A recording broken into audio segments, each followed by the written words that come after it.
BSc third year, paper third, unit first. आज का हमारा टॉपिक है लाइगेजेस। लाइगेजेस वे एंजाइम्स होते हैं जो कि डीएनए के जो सेगमेंट्स होते हैं उनको आपस में जोड़ने का काम करते हैं। उन एंजाइम्स को हम लाइगेजेस कहते हैं। यहाँ पर देखें हम तो वे एंजाइम्स जो डीएनए सेगमेंट्स को जोड़कर रिकॉम्बिनेंट डीएनए तैयार करने का काम करते हैं, उन्हें हम लाइगेसेस एंजाइम्स कहते हैं। डायग्राम के अंदर हम देख सकते हैं, जैसे किसी भी वेक्टर से हमें जो डीएनए प्राप्त किया गया है किसी भी लिविंग बीइंग से, उस डीएनए के अंदर डीएनए के सेगमेंट्स उसे टुकड़ों में तोड़ दिया जाता है और तोड़ने के बाद उसे किसी नए डीएनए के साथ उस पार्टिकल को सेपरेट करके, एक्स्ट्रा पार्टिकल को सेपरेट करके उसे तैयार किया जा सकता है। जैसे अभी यहाँ पर डायग्राम में देख सकते हैं, जैसे ये कोलाई बैक्टीरिया है, उसके अंदर जो डीएनए पाया जाता है उसके अंदर नेक प्रेजेंस करके एंजाइम्स के द्वारा, एंडोन्यूक्लियस एंजाइम्स के द्वारा नेक द्वारा काट करके अवांछनीय पार्ट को कट किया जाता है और वहाँ पर जो डीएनए होता है उसके डीएनए को सेगमेंट्स को काटे गए डीएनए सेगमेंट्स को इसके अंदर इंजर्ट किया जाता है और इंजर्ट करके नए रिकॉम्बिनेंट डीएनए का यहाँ पर हमें इस तरह नए रिकॉम्बिनेंट डीएनए को प्राप्त किया जा सकता है। तो यहाँ पर देखते हैं इसमें जो वेक्टर होता है वो डीएनए वेक्टर जो होता है उसके साथ वांछित यानी डिज़ायर्ड डीएनए को रेस्ट्रिक्शन एंजाइम जो होते हैं उसके द्वारा काटा जाता है, और जिससे कि जो वेक्टर डीएनए होता है वो डिज़ायर्ड डीएनए होता है, उस डीएनए के साथ उसके पर जो पेयर होते हैं वो कॉम्प्लीमेंट्री यानी पूरक पेयर्स होते हैं, उसके साथ ये रिकॉम्बिनेंट यानी पुनर्जोत डीएनए का निर्माण कर लेता है। इस प्रकार लाइगेज एंजाइम जो होता है वह डीएनए के 5 फास्फेट ग्रुप के साथ बॉन्ड बनाता है और बॉन्ड बनाकर यह बॉन्ड बना लेता है, और इस जो प्रोसेस होता है बॉन्ड बनाने का प्रोसेस, उस प्रोसेस को हम लाइगेशंस या जोड़ने की क्रिया कहते हैं। ये जो है जैसे एग्जांपल है इसका ई कोलाई जो बैक्टीरिया होता है उसके अंदर, और बैक्टीरियोफेज जो होता है जैसे T4 बैक्टीरियोफेज है उसके अंदर डीएनए लाइगेज एंजाइम जो होता है वो एंजाइम्स इसको एनकोड करता है और इसके डबल हेलिक्स जो स्ट्रैंड होता है डीएनए का कि जो न्यूक्लियोटाइड्स होते हैं उसके बीच में कट और उसको वापस सील करने का कार्य इसके द्वारा किया जाता है, इसलिए इसे कोफैक्टर भी कहा जाता है। T4 बैक्टीरियोफेज जो होता है उसमें एटीपी तथा ई कोलाई के अंदर जो NADP इसके अंदर ऊर्जा की इसको आवश्यकता होती है जोड़ने के लिए। ये जो डीएनए के 5 स्ट्रैंड और 3 स्ट्रैंड के बीच में पाई जाने वाली जो फास्फोडाइएस्टर बॉन्ड्स होते हैं उसके बीच में बॉन्ड बनाने का काम को जो क्रिया होती है उसको स्टिमुलेट करते हैं या उसको प्रेरित करते हैं, और इसकी कोवेलेंट बॉन्ड को इसके द्वारा सील कर दिया जाता है। ये सब हमें बैक्टीरिया की जो इसके अंदर डीएनए का जो स्ट्रक्चर होता है उसके अंदर हमें इस स्ट्रक्चर को, ये जो हमने यहाँ पढ़ी है उस पूरे स्ट्रक्चर को हमें डीएनए के स्ट्रक्चर में देखने को हमें यहाँ पर मिल जाता है। ये जो T4 बैक्टीरियोफेज है, ये T4 बैक्टीरियोफेज लाइगेज एंजाइम्स का यूज़ करके जीन की क्लोनिंग के लिए इसका उपयोग किया जाता है, और ई कोलाई जो लाइगेज एंजाइम्स होते हैं वह डीएनए सेगमेंट के जो बंट एंड्स जो होते हैं उसको जोड़ने का काम में क्यों इनकैपेबल होते हैं। इस प्रकार हम यहाँ देखते हैं कि जो ई कोलाई लाइगेज एंजाइम्स है वो डीएनए के रिपेरेशन या डीएनए का रिपेयरिंग मैकेनिज़म्स के अंदर उसका यूज़ किया जाता है, और यहाँ पर जो हमने यहाँ पर लाइगेज एंजाइम्स के बारे में पढ़ा है, इन लाइगेज एंजाइम्स के द्वारा बैक्टीरियल डीएनए को निक करके एंडोन्यूक्लियस एंजाइम्स के द्वारा कट किया जाता है, कट करके इसेंशियल पार्ट्स के को बैक्टीरियल डीएनए के अंदर इंजेक्ट किया जाता है और इंजेक्ट करके उसको रिकॉम्बिनेंट यानी पुनर्जोड़ी डीएनए के रूप में उसको प्राप्त किया जाता है। तो इस पूरी प्रक्रिया को हमने यहाँ पर इस टॉपिक के अंदर डिटेल से समझा है। जैसा कि हमने कहा था कि जो डीएनए के जो कुंठित सिरे होते हैं उनको लाइगेज एंजाइम जोड़ने में असक्षम रहता है, यानी ब्लंट जो पार्ट रहते हैं। यहाँ पर जो डीएनए का सेगमेंट्स दिखाया गया है, देखो 5 to 3 एंड्स और 3 to 5 एंड्स दोनों तरीके के दिखाए गए हैं। और इस तरह यहाँ पर जो लाइगेज एंजाइम्स होते हैं वो ब्लंट एरियाज़ को कनेक्ट नहीं कर पाता। इस प्रकार ऊपर दिखाए गए जो एरियाज़ के अंदर, जैसे निक एंडोन्यूक्लियस एंजाइम्स के द्वारा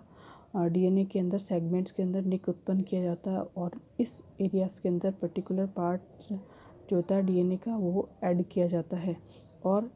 रिकॉम्बिनेंट डीएनए तैयार किया जाता है।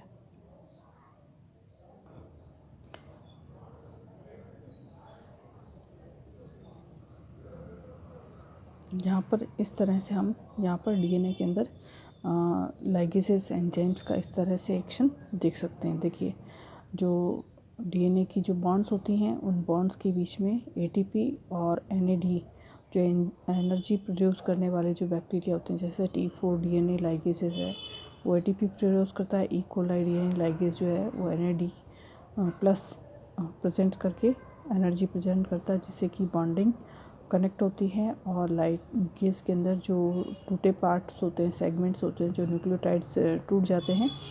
लाइगेस एंजाइम्स उन्हें रिपेयर करने का काम करता है और रिकॉम्बिनेंट डीएनए को तैयार करने का काम उसके द्वारा किया जाता है।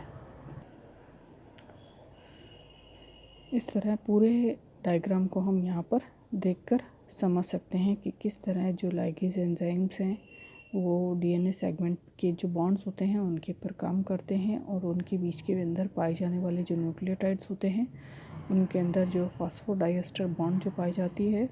उस फॉस्फोडाइएस्टर बॉन्ड को कनेक्ट करते हैं और न्यूक्लियोटाइड्स को पेयरिंग का काम करते हैं और टूटे हुए सेगमेंट्स को जोड़कर नए सेगमेंट का निर्माण करते हैं, जिससे कि रिपेयरेशन का काम हो जाता है और डीएनए जो है वो रिकॉम्बिनेंट डीएनए के रूप में तैयार हो जाता है। नेक्स्ट जो हमारा टॉपिक आता है वो है इलेक्ट्रोफोरेसिस या एग्रोसोल, जिसके अंदर इलेक्ट्रोफोरेसिस और पॉलीएक्रेनाइल जेल इलेक्ट्रोफोरेसिस दोनों को ही सम्मिलित रूप से यहाँ पर हम स्टडी करेंगे। ये जो पार्ट दिए गए हैं ये पार्ट है जो डीएनए के अंदर मैकेनिज्म में यूज़ किए जाते हैं। तो आज का जो टॉपिक है वो उसमें है इलेक्ट्रोफोरेसिस एग्रोसोल। क्या है इलेक्ट्रोफोरेसिस एग्रोसोल? ये एक प्रकार की टेक्निक है जिसके अंदर जो मॉलिक्यूल्स होते हैं, मैक्रोमॉलिक्यूल्स या लार्ज मॉलिक्यूल्स होते हैं, जैसे न्यूक्लिक एसिड्स है, प्रोटीन्स है और न्यूक्लियोटाइड्स है, को ये क्या करते हैं,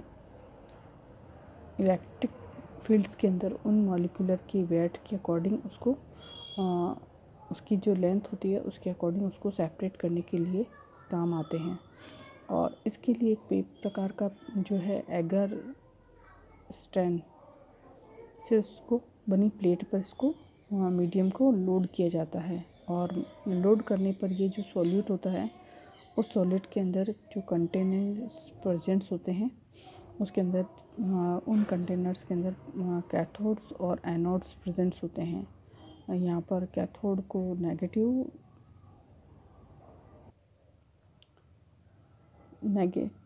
कैथोड्स को नेगेटिव और एनोड्स जो है वो पॉजिटिव को आयंस को अपनी ओर मूव करने का काम किया जाता है। जैसे एग्रोसोल जेल इलेक्ट्रोफोरेसिस के अंदर जो डीएनए होते हैं या आरएनए के जो लगभग 100 बेस पेयर से लेके 220 kb लॉन्ग सेगमेंट्स होते हैं, उनकी आइडेंटिफिकेशन या उसकी पहचान और उसकी शुद्धता के लिए इस टेक्निक का यूज़ किया जाता है। तो हम अगर देखें तो सारांश रूप में तो जेल इलेक्ट्रोफोरेसिस क्या है, तो जेल इलेक्ट्रोफोरेसिस के अंदर जो डीएनए के जो सेगमेंट्स होते हैं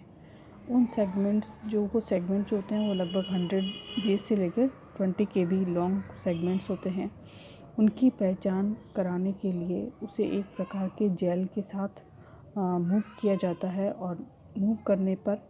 उन सेगमेंट्स को आइडेंटिफिकेशंस उनकी की जाती है। इस प्रकार यहाँ पर देखें आइडेंटिफिकेशन या शुद्धता के लिए इस टेक्निक का यूज़ होते हैं। इस कार्य के लिए PAGA यानी पॉलीएक्रेनाइल एक्रेमाइड जेल इलेक्ट्रोफोरेसिस टेक्निक का भी यूज़ किया जाता है। और यह एक प्रकार का सैंपल या फास्ट टेक्निक होती है जिसमें जो जेल होता है प्रेजेंट्स होता है, उसमें डीएनए के जो सेगमेंट्स होते हैं, उस डीएनए के सेगमेंट्स को है वो एक प्रकार की विशेष प्रकार की डाई पाई जाती है, जैसे इरिथ्रियम ब्रोमाइड डाई होती है। उसके द्वारा उस जो डीएनए सेगमेंट होता है उसको स्टैन किया जाता है, उसको कलर किया जाता है, और उन स्टैंस को है वो यूवी लाइट्स की जो या यूवी रेज जो होती है उसकी प्रेजेंस के अंदर उनको मूव करवाया जाता है उस डाई के अंदर, जेल के अंदर। और एग्रोसॉल या लीनियर जो पॉलीमर्स है, जिससे कि सी वीड से प्राप्त किया जाता है। इसमें 4 to लेकर 10% तक जो पोर वाले जो पैम्पलेट होते हैं उस ढांचे के अंदर इस एग्रोस जेल को उसके अंदर डाला जाता है, और इसको एग्रोस जेल को उसके अंदर डालकर इस पैम्पलेट में डालने पर इस मिक्सचर को इसको मिक्सचर में या बदला जाता है, मिक्सचर में इसको बदला जाता है। मिक्सचर में इसको बदलने के बाद ये डीएनए जो होता है उसको इसके अंदर इस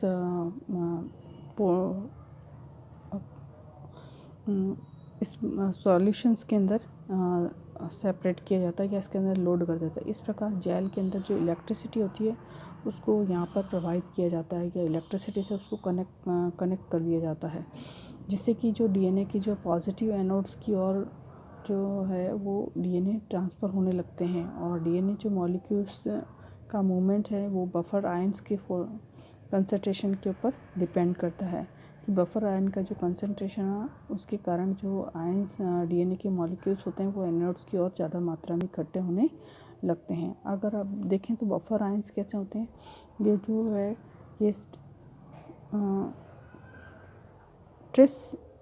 एसीटेट या ट्रिस बोरेट, जिसके TBE भी कहा जाता है, और ट्रिस फास्फेट से मिलकर बफर का सॉल्यूशन तैयार किया जाता है। ये इलेक्ट्रोफोरेसिस की जो प्रोसेस होती है उसको रूम टेम्परेचर पर ही करवाते हैं, और इसमें जो जेल होता है वो फ्लोरेसेंट इरिथ्रियम ब्रोमाइड द्वारा स्टेन किया जाता है और यूवी रेज के अंदर जिसमें ये दिखाई देता है। और इरिथ्रियम ब्रोमाइड जो होती है वो एक प्रकार का बहुत ही हार्मफुल केमिकल होता है, और ये एक उत्परिवर्तक यानी मोटिवेटर न्यूट्रिएंट्स फैक्टर्स के रूप में उसका यूज़ किया जाता है।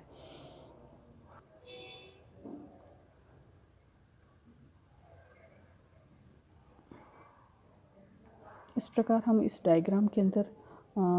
जेल इलेक्ट्रोफोरेसिस की सप्लाई किस तरह से पावर सप्लाई दी जा सकती है। देखिए यहाँ बफर सॉल्यूशंस जो है एक पोर्ट के अंदर तैयार किया जाता है, और इलेक्ट्रोड कैथोड और एनोड जो होते हैं वो इलेक्ट्रोड्स के रूप में प्रेजेंट्स होते हैं,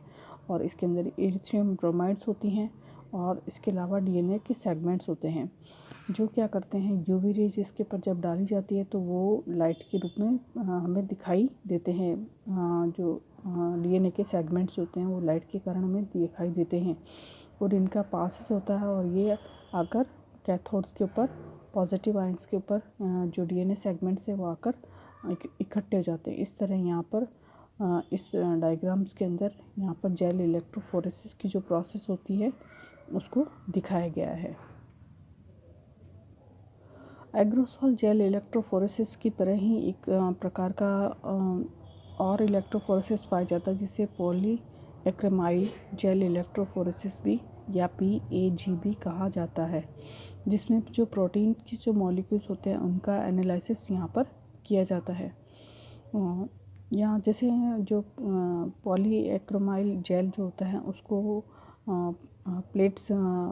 पर लोड किया जाता है, और लोड करने के बाद जो इलेक्ट्रिक एरियाज़ के अंदर जो प्रोटीन्स की जो मॉलिक्यूल्स होते हैं उसकी जो जेल्स है वो सीव्स है वो जेल चलनी में मूव करती हैं, और जो कैथोड्स और एनोड्स की आयंस ये प्रोटीन की जो आयंस होते हैं वो कैथोड्स और एनोड्स की ओर मूव करने लग जाते हैं। और इस जेल के अंदर जो सीव्स बनी होती हैं, चलनी बनी होती हैं, उसका जो निर्माण होता है वो मिथाइलिन बिस एक्रेलेमाइड्स के द्वारा इस चलनी का निर्माण किया जाता है, और उसकी जो कंसंट्रेशन होती है वो लगभग जो 7 से लेकर 20 सेंटीमीटर्स के इसके अंदर पोर्स प्रेजेंट्स होते हैं। और इन पोर्स के बीच की जो दूरी होती है वो लगभग 0.5 से लेके 1.0 मिलीमीटर की दूरी इन पोर्स के अंदर पाई जाती है। और ये टेम्पलेट के जो भी शीर्ष होता है एपिकल पोर्ट पर, ये टेफ्लॉन कॉम्ब के द्वारा या वॉल्स के द्वारा बनाए जाते हैं। इस प्रकार यहाँ पर ये जो प्रोटीन सैंपल्स होते हैं उसको ब्रोमोफिनाइल या ब्लू डाई के द्वारा इसके अंदर मिक्सचर किया जाता है। और इसके अंदर जो बफर का यूज़ किया जाता है उसकी जो pH होती है वो लगभग 9 होती है। और ये जो प्रोटीन साइंस होते हैं वो एनोड्स की ओर मूव करते हैं। और इसके अंदर जो इलेक्ट्रिसिटी प्रोवाइड की जाती है उसका वोल्टेज होता है लगभग 300 वोल्ट्स की जो इलेक्ट्रिसिटी है इसके अंदर प्रोवाइड की जाती है। और ये ब्रोमाइड डाइड के नीचे होने पर इलेक्ट्रिसिटी जो चार्ज होते हैं उसको रोक देते हैं और डाई जेल में जो प्रोटीन बेंड्स वो है वो दिखाई देते हैं। तो यहाँ पे जो PAG का जो है मॉडिफिकेशन जो है मॉडिफिकेशन या रूपांतरण जो है वो SDS यानी सोडियम डोडिसॉइल सल्फेट, SDS का फुल फॉर्म है सोडियम डोडिसॉइल सल्फेट। ये इसका PAG का मॉडिफिकेशन रूपांतरण फॉर्म में इसका यूज़ किया जाता है। इस टेक्निक का जो यूज़ होता है वो प्रोटीन जो सैंपल्स होते हैं उसकी जो प्योरिटी है उसका पॉलीफिकेशन चेन्स के अंदर बनाने में या पॉलीपेप्टाइड चेन्स के उसके बनाने में इसका यूज़ किया जाता है और इसकी सब यूनिट्स का पता लगाया जाता है। तो इसका भी हम डायग्राम यहाँ पर देख सकते हैं। तो ये यहाँ पर सीव ट्यूब्स हैं और देखिए ये अपर बफर रिवर है जिसके अंदर एयर्स प्रेजेंट होती है। इसके अलावा इसके अंदर सैंपल ऑफ प्रोटीन्स के सैंपल्स भरे रहते हैं और पॉलीएक्रमाइल जेल को प्लेट्स के अंदर यूज़ किया जाता है। और लोअर बफर रिजर्वायर होता है पेज और जिसके अंदर इलेक्ट्रिक डायरेक्शंस ऑफ इलेक्ट्रिक जो है वो अपर से लेकर लोअर की ओर विद्युत धारा का प्रवाह उच्च से निम्न की ओर होता है। तो इस तरह यहाँ पर ये जेल इलेक्ट्रोफोरेसिस या पॉलीएक्रमाइल जेल इलेक्ट्रोफोरेसिस की क्रियाविधि को पूर्ण रूप से समझाया गया है।